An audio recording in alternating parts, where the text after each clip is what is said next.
Concept clear point, clear doubts in few minutes. Subscribe us for new study videos. Hello everyone, welcome to concept clear point. तो हमारा जो है topic चल रहा है वो है टेंस का। क्यों? क्योंकि हम सीखना चाहते हैं इंग्लिश और उसको बनाना चाहते हैं आसान। और इसके लिए हम कर रहे हैं कॉन्सेप्ट को क्लियर, ताकि जो इंग्लिश है वो हमारे लिए बहुत ज़्यादा डिफ़िकल्ट वर्ड बन चुकी है उसको बनाते हैं हम इजी। जैसे कि हमारी मदर टंग होती है, जैसे कि हमारी मातृभाषा होती है, और जब हम पेपर में इसको फिल करते हैं, जो हमारा एग्ज़ाम होता है, तब थोड़ी सी हमें ज़्यादा दिक्कत आती है। तो उसके लिए तो कॉन्सेप्ट क्लियर होनी ही चाहिए। तो पहले हम जो कर रह चुके हैं दो टेंस, वो कौन से? प्रेजेंट और पास्ट। और आज हम करने वाले हैं फ्यूचर टेंस। तो प्रेजेंट में हमने क्या किया था? प्रेजेंट में हमने किया था जो इंसिडेंट है प्रेजेंट में हो रही है, जैसे राम स्कूल जाता है, वह स्कूल जा रहे हैं, या उसने काम कर दिया है, या वह काम कर चुका है। तो पास्ट में हमने क्या किया था? वह स्कूल गया, वह खाना खा रहे थे, वह जहाँ से जा चुके थे। तो इसी तरह से हम फ्यूचर की बात करते हैं, तो तब हम क्या कहेंगे? तब हम कहेंगे वह कल अमेरिका जाएगा, वह कल अमेरिका जाएगा। उसी जब हम आने वाली घटना के बारे में बात करते हैं, तो तब हम किसका यूज करते हैं? फ्यूचर टेंस का। फ्यूचर टेंस का। और फ्यूचर टेंस में सबसे पहले हम किसका यूज करने वाले हैं? Future simple indefinite tense.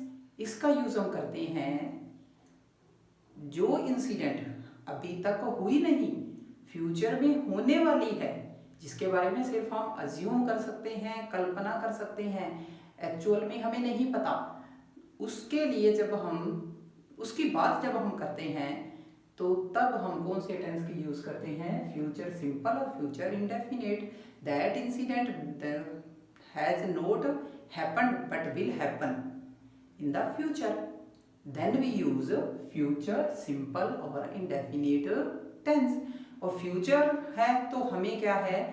बताना है आने वाले टाइम के बारे में। तो इसका स्ट्रक्चर क्या रहेगा? तो देखते हैं इसका स्ट्रक्चर। तो स्ट्रक्चर के लिए हमारे पास क्या रहता है? पहले रहता है सब्जेक्ट। अफर्मेटिव सेंटेंस का हम स्ट्रक्चर बनाएंगे सिंपल सेंटेंस का।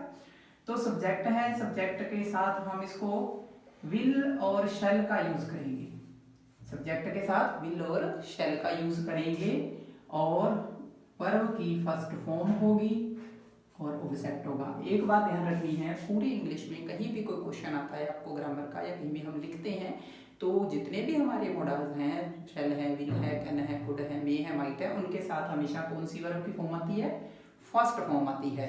अब देखते हैं कि हम जो है शेल और विल का कहाँ यूज करेंगे। कहाँ यूज करेंगे? देखिए, इंग्लिश में जो प्रोनाउन होते हैं उसके 3 पर्सन होते हैं। कितने पर्सन? 3 पर्सन। और वो कौन कौन से होते हैं? फर्स्ट पर्सन, सेकंड पर्सन और थर्ड पर्सन। फर्स्ट पर्सन में कौन कौन आते हैं? फर्स्ट पर्सन में आते हैं आई और वी। उनके साथ हम यूज करेंगे किसका? शेल का। और सेकंड पर्सन में आता है यू। और थर्ड पर्सन में क्या आते हैं? ही, शी, इट, दे और एनी नेम। कोई भी नेम हो सकता है, राम, श्याम, विजय, राहुल, कोई भी नेम हो सकता है। उनके साथ किसका हम यूज करने वाले हैं? विल का। किसका यूज करने वाले हैं? विल का। तो अगर हमारे पास फर्स्ट पर्सन है, आई और वी है, तो हम किसका यूज करेंगे? शैल का। और अगर हमारे पास सेकंड पर्सन है, थर्ड पर्सन है, ओ तो जहाँ कोई नाम है, 2 नाम हो सकते हैं, 1 नाम हो सकता है, ज्यादा भी हो सकते हैं, तो तब हम किसका यूज करने वाले हैं? विल का। तो देखते हैं इसके एग्जाम्पल। तो करेंगे कॉन्सेप्ट को क्लियर। अब देखें, हमें लगानी है वर्ब। अब वर्ब किस पॉइंट ऑफ व्यू से लगाएंगे? वर्ब लगाएंगे हम एडवर्ब के पॉइंट ऑफ व्यू से। अब एडवर्ब हमारे पास क्या है यहाँ पर? टुमारो। किसको शो कर रही है? फ्यूचर को, आने वाले टाइम को। यहाँ पर है नेक्स्ट डे, आने वाले टाइम को। यहाँ पर है नेक्स्ट मंथ, आने वाले टाइम को। अब देखिए, शॉपकीपर क्या है हमारा? थर्ड पर्सन है। शॉपकीपर क्या है? थर्ड पर्सन है। थर्ड पर्सन के साथ हम किसका यूज करते हैं? विल का। किसका? विल का। और वर्ब की फर्स्ट फॉर्म आ जाएगी शैल। और देखिए, प्राइम मिनिस्टर भी क्या है? थर्ड पर्सन है, तो इसमें भी हम किसका यूज करेंगे, विल और फर्स्ट फॉर्म साइन। अब अगला एग्जांपल देखें, उसमें क्या है, आई। आई कौन सा पर्सन है, फर्स्ट पर्सन है, तो इसके साथ हम किसका यूज करेंगे, शैल का, शैल और कॉल। अब देखें कैसे, the shopkeeper will sell sugar tomorrow, कि जो शॉपकीपर है वो कल चीनी बेचेगा। The prime minister will sign bill next day, जो प्राइम मिनिस्टर है वो कल यानी आने वाले कल में क्या करेगा, बिल को साइन करेगा। अगला देखें, I shall call you the next month, मैं तुम्हें अगले महीने बुलाऊंगा। अब देखें ये हमारे पास क्या है, जो आने वाले टाइम को शो कर रहे हैं। अगर हम हिंदी में देखें तो हमें थोड़ा इजी हो जाता है, लेकिन जब हम इंग्लिश में इन्हें फीलिंग करते हैं तो दिक्कत आ जाती है। तो उन्हें उन जो कंफ्यूजन को, उन जो डिफिकल्टी को क्लियर करने के लिए हम किसका यूज करते हैं, एडवर्ब का। अगर हमें एडवर्ब आइडेंटिफाई कर पाते हैं, हम एडवर्ब को आइडेंटिफाई कर पाते हैं, तो हमें वर्ब जो है फिल करनी डिफिकल्ट नहीं लगती। तब हमें इजी हो जाता है ये सारा सिस्टम कि हमें प्रेजेंट की वर्ब लगानी है, फ्यूचर की वर्ब लगानी है या पास्ट की वर्ब लगानी है। तो देखते हैं हमारा अगला स्ट्रक्चर जो है नेगेटिव स्ट्रक्चर, जिससे हम बनाएंगे नेगेटिव सेंटेंस। क्या बनाएंगे, नेगेटिव सेंटेंस। तो देखते हैं स्ट्रक्चर क्या होगा, सब्जेक्ट होगा, जो हेल्पिंग वर्ब है वो हमारे पास क्या है, विल और शैल, और प्लस में क्या रहेगा, नोट। हम कई बार कर चुके हैं, पिछली वीडियो में बता चुकी हूं मैं कि हेल्पिंग वर्ब के बाद ही हमेशा क्या आता है, नोट आता है। और फिर आएगी हमारी मेन वर्ब जो किस फॉर्म में है, फर्स्ट फॉर्म में, और रहेगा ऑब्जेक्ट, और रहेगा ऑब्जेक्ट। तो आगे करते हैं इसके एग्जाम्पल। तो एग्जाम्पल क्या है, Meera dash not dash wear red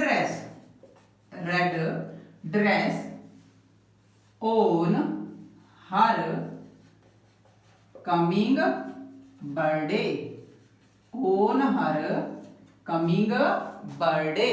next है we dash not dash swing tomorrow, swing tomorrow. तो देखते हैं, मीरा हमारे पास क्या है, नेम है, और नेम किस में आता है, थर्ड पर्सन में। तो इसके साथ हम किसका यूज करने वाले हैं, विल का। किसका, विल का। और वर्ब की फर्स्ट फॉर्म क्या रहेगी हमारी, वियर। अब देखें वी क्या है हमारा, फर्स्ट पर्सन, तो इसके साथ हम किसका यूज करेंगे, शैल का। किसका, शैल का, और स्विंग। अब देखें कैसे, हमारे पास हमने लगाया विल और शैल। क्यों लगाया, क्योंकि हमारे पास था कमिंग प्लस टाइम, और यहां पर था आने वाला टाइम, टुमारो। अब देखिए हमने लगाया Meera will not wear red dress on her coming birthday, कि मीरा अपने आने वाले जन्मदिन पर रेड ड्रेस नहीं पहनेगी। अगला देखें, we shall not swing tomorrow, हम झूला नहीं झूलेंगे। कब, कल, हम कल झूला नहीं झूलेंगे। तो ये क्या था हमारा नेगेटिव स्ट्रक्चर। तो अगला स्ट्रक्चर जो हमारा रहेगा वो है इंटेरोगेटिव स्ट्रक्चर। इंटेरोगेटिव, जिसमें क्या है, हम क्या करते हैं, क्वेश्चन करते हैं। और इंटेरोगेटिव सेंटेंस जो है वो बनता है इंटेरोगेटिव स्ट्रक्चर से। तो वो स्ट्रक्चर हमारा क्या रहेगा, हेल्पिंग वर्ब हमारी रहेगी बिफोर सब्जेक्ट, यानी सब्जेक्ट से पहले, और उसके बाद रहेगी मेन वर्ब जो फर्स्ट फॉर्म में है, और ऑब्जेक्ट। देखते हैं example, dash you dash help my brother tomorrow, my brother tomorrow, और क्वेश्चन मार्क। तो नेक्स्ट देखते हैं, dash I dash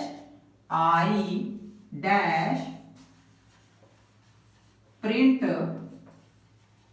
this paper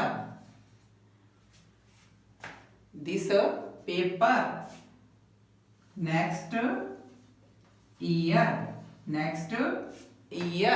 अब देखें हमारे पास क्या है, टुमारो किसको शो कर रहा है, फ्यूचर को। नेक्स्ट ईयर किसको शो कर रहा है, फ्यूचर को। तो हम लगाएंगे कौन सी वर्ब, शैल विल, और वर्ब की फर्स्ट फॉर्म। यू हमारे पास कौन सा पर्सन, सेकंड। सेकंड के साथ हम किसका यूज करते हैं, विल का। किसका, विल का। विल और वर्ब की फर्स्ट फॉर्म क्या रहेगी, हेल्प। आई हमारा फर्स्ट पर्सन, फर्स्ट पर्सन के साथ हम किसका यूज करते हैं, शैल का। और वर्ब हमारी क्या रहेगी, फर्स्ट, और वो क्या है, प्रिंट। अब देखें, will you help my brother tomorrow, क्या तुम मेरे भाई की कल हेल्प करोगे, करोगे। अगला देखें, shall I print this paper next year, क्या मैं यह पेपर अगले साल प्रिंट करूंगा। अब देखिए क्वेश्चन किसमें पूछा गया है, क्वेश्चन पूछा गया है फ्यूचर के एक्शन के लिए कि कब काम होगा, होगा या नहीं होगा पता नहीं, लेकिन क्वेश्चन जो है वो फ्यूचर के लिए है भी मैं, क्या आप ये काम करेंगे या क्या आप ये काम नहीं करेंगे। तो उसके लिए जब भी हम फ्यूचर का क्वेश्चन पूछते हैं तो उसके लिए हम कौन सा स्ट्रक्चर बनाते हैं, विल शैल पहले होगा, सब्जेक्ट उसके बाद वर्ब की फर्स्ट फॉर्म, और उसके बाद क्या रहेगा हमारा, ऑब्जेक्ट। तो अगला स्ट्रक्चर है interrogative negative structure. Interrogative negative जो है सेंटेंस हम बनाते हैं तो उसमें हमारा जो स्ट्रक्चर रहता है वो क्या रहता है, वो रहता है हेल्पिंग वर्ब होगी बिफोर सब्जेक्ट, क्योंकि इंटेरोगेटिव है, फिर आएगा सब्जेक्ट। अब नोट नेगेटिव है तो हम यूज किसका करने वाले हैं, नोट का। वो किसके बाद आता है, हेल्पिंग वर्ब के बाद सब्जेक्ट, और सब्जेक्ट के बाद नोट, और उसके बाद हमारी मेन वर्ब आती है जो है फर्स्ट फॉर्म की फॉर्म में, और ऑब्जेक्ट और question mark.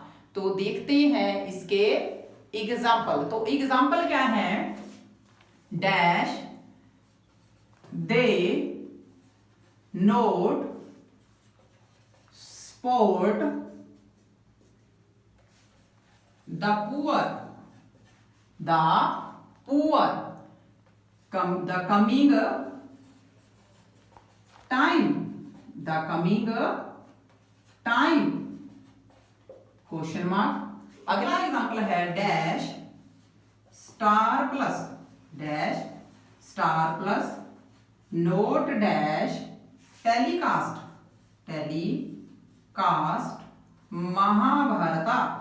Mahabharata the next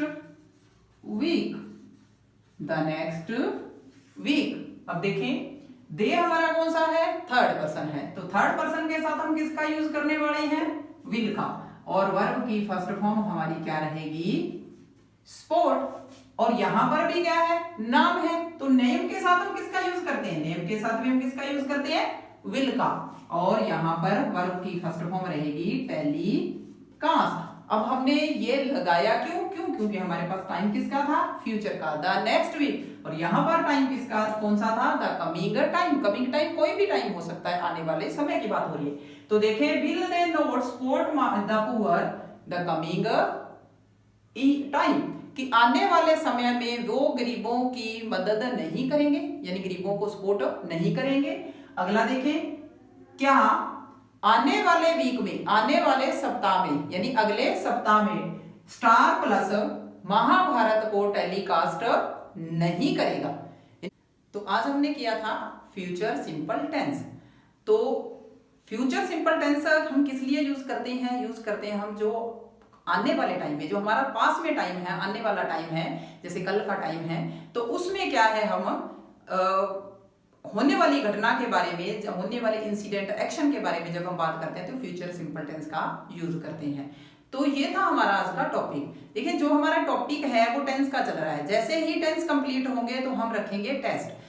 वो किस लिए, वो इसलिए कि आप लोगों को कितना समझ आया है, कितना नहीं आया। अगर आपको कहीं भी कोई कंफ्यूजन होगी तो आप कमेंट करके बता पाएंगे, ताकि आपकी कंफ्यूजन को हम क्लियर कर पाएं और आपके डाउट्स को क्लियर कर पाएं।